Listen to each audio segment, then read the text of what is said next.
নমস্কার, আমি doctor Soumendu Karak, maxillofacial and head neck cancer surgeon. প্রথম কথা, আজকে ওরাল ক্যান্সার নিয়ে কিছু একটা আমাদের আলোচনার বিষয়। ওরাল ক্যান্সারের প্রথম কথা হচ্ছে আমাদের এটা জানতে হবে যে এখনকার দিনে যে যত ক্যান্সার আছে তার মধ্যে কিন্তু আমরা যদি দেখি, ওরাল ক্যান্সার হচ্ছে যে globally sixth most common cancer. কিন্তু এই সিনারিওটাই আমরা যদি আবার ইন্ডিয়াতে দেখি, এটা হচ্ছে আমাদের third most common cancer in India.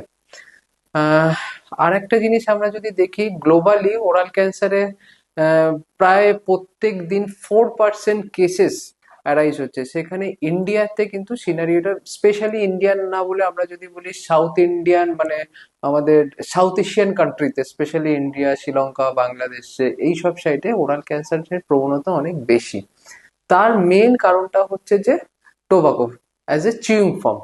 কারণ যত প্রথম বিশ্বের দেশগুলো তারা টোবাকোকে মেনলি স্মোকিং ফর্ম হিসেবে ইউজ করে, কিন্তু আমাদের এদিকে সেটা হয়তো এখানে সোশিও ইকোনমিক স্ট্যাটাসের জন্য আমাদের এদিকে বেসিক্যালি কিন্তু টোবাকো আমরা চিউইং ফর্ম ইউজ করে থাকি।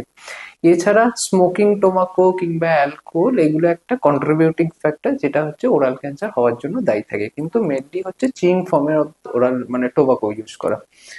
এছাড়া এই একটা this is the environmental cause যেটার জন্য ওরাল ক্যান্সার হতে পারে। আর একটা যেটা কজ হয় সেটা হচ্ছে ইনহেরিটেড কজ, মানে আমাদের কারো জিনে ছিল, আমাদের বাবা মা কিংবা ফ্যামিলি থেকে পাওয়া, সেটা হয়তো একটা জেনারেশনে এসে প্রকট হয়েছে, এটা হচ্ছে ইনহেরিটেড কজ। আর একটা যেটা আমরা বেশিরভাগ ক্ষেত্রে ফেস করি সেটা হচ্ছে এনভায়রনমেন্টাল কজ, সেটা হচ্ছে due to the use of the chewing form of the tobacco. এবার ওরাল ক্যান্সার কথাটা হচ্ছে যে মানে মুখের ক্যান্সার, এটা একটা জেনারেল টার্ম। এর ভিতরে অনেক সাবসাইড থাকে, যেমন আমরা বলতে পারি যে জিভের ক্যান্সার। জিভের ক্যান্সারকে আমরা যদি আরো বলি, জিভের সামনে ক্যান্সার, জিভের পিছনে ক্যান্সার, জিভের ল্যাটারালি ক্যান্সার, ঠোঁটে ক্যান্সার, তারপরে হচ্ছে যে মাড়িতে ক্যান্সার, তারপর গালে ক্যান্সার।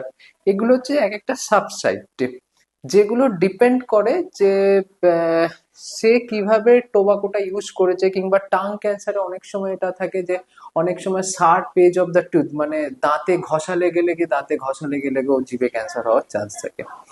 এবার হচ্ছে যে একটা পেশেন্টের ওরাল ক্যান্সার হয়েছে আমরা বুঝবো কি করে। পেশেন্ট জেনারেলি আমাদেরকে এসে কমপ্লেন করে যে একটা ছোট আলসার ছিল, সেই আলসারটা দিনে দিনে বাড়ছে, কিংবা মোস্ট কমনলি আমরা যেটাকে বলি হচ্ছে নন হিলিং আলসার, যেটা প্রায় 2 সপ্তাহ হয়ে গেছে হিল করছে না। এটা কিন্তু একটা অ্যালার্মিং সাইন। 2 থেকে 3 সপ্তাহ হয়ে গেছে একটা মুখের ক্যান্সার, সেটা হিল হচ্ছে না।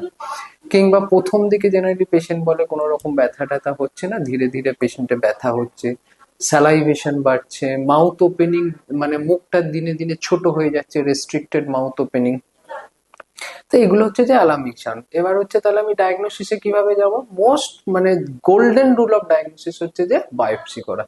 কি হয় বায়োপসিতে? আমরা যেখানে গ্রোথটা হয়েছে কিংবা যেখানে আলসারটা আছে আমরা করি সেখান থেকে একটা ছোট টুকরো তুলে নিয়ে গিয়ে আমরা মাইক্রোবায়োলজি প্যাথোলজিতে পাঠাই। সেখানে জানা যায় যে এই রোগটার ভিতরে ক্যান্সার আছে না ক্যান্সার নেই। যদি এবার ক্যান্সার থাকে তাহলে আমরা ফার্দার ট্রিটমেন্টের দিকে যাই। এবার হচ্ছে যে নেক্সট যেটা প্রশ্ন আসে, পেশেন্ট এসেই যেটা প্রশ্ন করে, স্যার কি ট্রিটমেন্ট করব স্যার?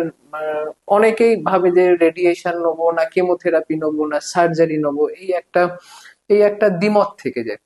প্রথম কথা আমরা যেটা বলি, আমরা যদি ওরাল ক্যান্সারকে ভাগ করি আস্তে আস্তে, স্টেজিং আছে, স্টেজ 1, স্টেজ 2, কিংবা কিছু এগুলোকে আমরা বলি আর্লি স্টেজের ক্যান্সার। এরপরে আছে অ্যাডভান্স স্টেজ, তারপরে আছে ভেরি অ্যাডভান্স স্টেজের ক্যান্সার।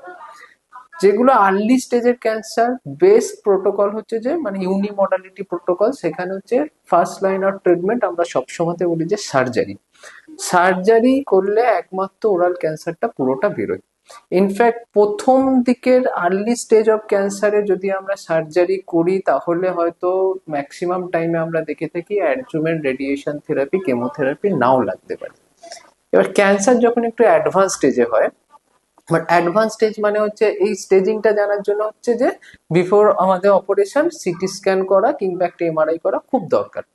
এবার সেই সিটি স্ক্যান কিংবা এমআরআই যদি আমাদেরকে দেখায় যে আমাদের ক্যান্সার যেখানে আছে হাড় ইনভলভ হয়ে আছে কিংবা আশেপাশে স্ট্রাকচার ধরে আছে, সেক্ষেত্রে যেটা হয় যখন ক্যান্সার অ্যাডভান্স স্টেজে যায় সেক্ষেত্রে অপারেশনের পর জেনারেলি পেশেন্টে সেটা পুরোটা আবার বায়োপসিতে যায় এবং তারপরে সেই রিপোর্ট আসে, তার উপর ডিপেন্ড করে যে রেডিওথেরাপি এবং কেমোথেরাপি লাগবে কি লাগবে না।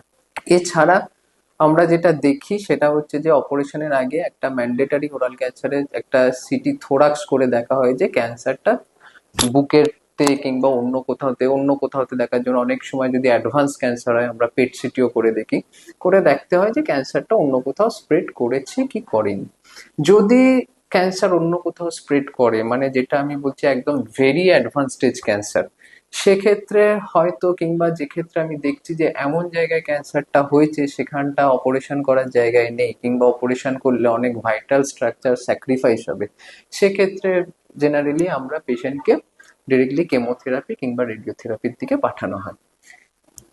এই হচ্ছে ওভারঅল ক্যান্সার। কিন্তু আমি এই মুহূর্তে এটা বলতে চাইছি যে আমরা যদি ওরাল ক্যান্সারকে খুব আর্লি স্টেজে ডিটেক্ট করতে পারি এবং আমরা যদি নির্দিষ্ট ডাক্তারবাবুর কাছে পৌঁছাই যারা এই বিষয়ে বিশেষজ্ঞ, তাহলে আমরা একটা আর্লি ডায়াগনোসিস করে আর্লি ট্রিটমেন্টে পৌঁছাতে পারবো। সেক্ষেত্রে আমরা একটা খুব ভালো পেশেন্টকে লাইফস্টাইল ফিরিয়ে দিতে পারবো।